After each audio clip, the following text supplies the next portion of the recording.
In 2009, Korvah returned from Paris, France, and got elected first vice president of the Federation of Liberian Youth, and in 2011, president of the Federation of Liberian Youth. He commanded a great deal of respect from the youth and student community.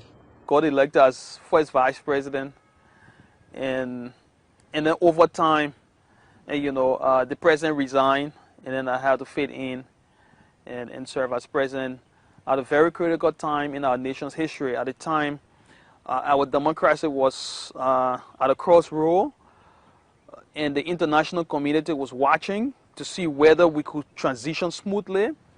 And being ahead of the youth and student community as president of the Federation of Liberian Youth at that time put me in a critical position.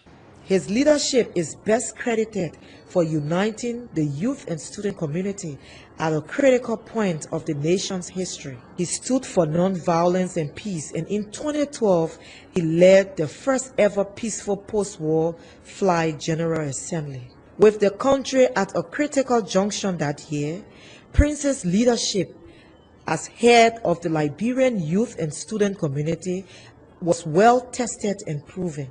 He led FLY to several coalitions committed to preserving the peace and democracy of the nation. Most of the elections in the past, especially after the reactivation of FLY in 2005, always ended with some form of violence, with chaos, and for many times they had to be adjourned, sometimes more than 2 times. As the umbrella organization of youth and students in Liberia, if you go to the election, you can manage the process. People have to get hurt. People have to get beaten up.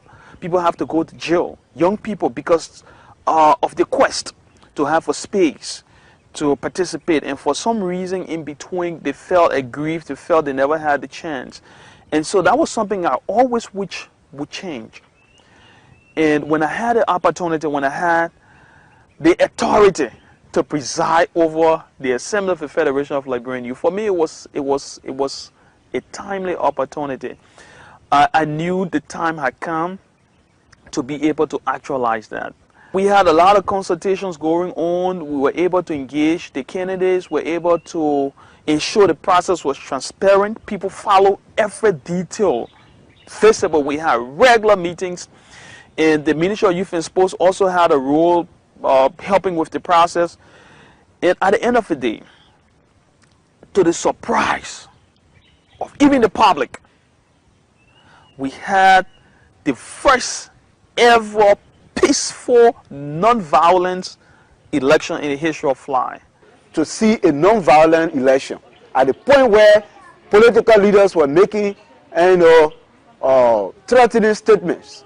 So we needed to stand in a gap to bring peace to our country. And as a president, the first president of the Federation of Liberian Youth, he came and he listened to the young ambassador for peace, and he himself led the process as ambassador for peace.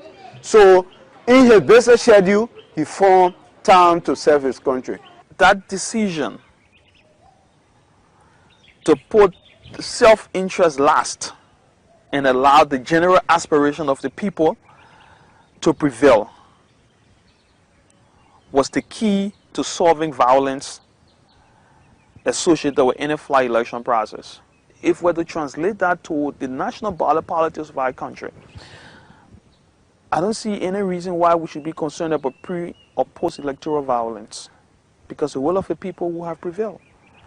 But I think when we have the incumbent leaders trying to impose their will, then we create a recipe for violence. Prince is a leader born. He has some characteristics that we all need to emulate. We all need to follow his footsteps. He's a young man, but he's a great leader. He believes in organizational structure. He respects other people. And he believes in consultation. He organizes people in a community as where he lives. Down in school, he's always in leadership.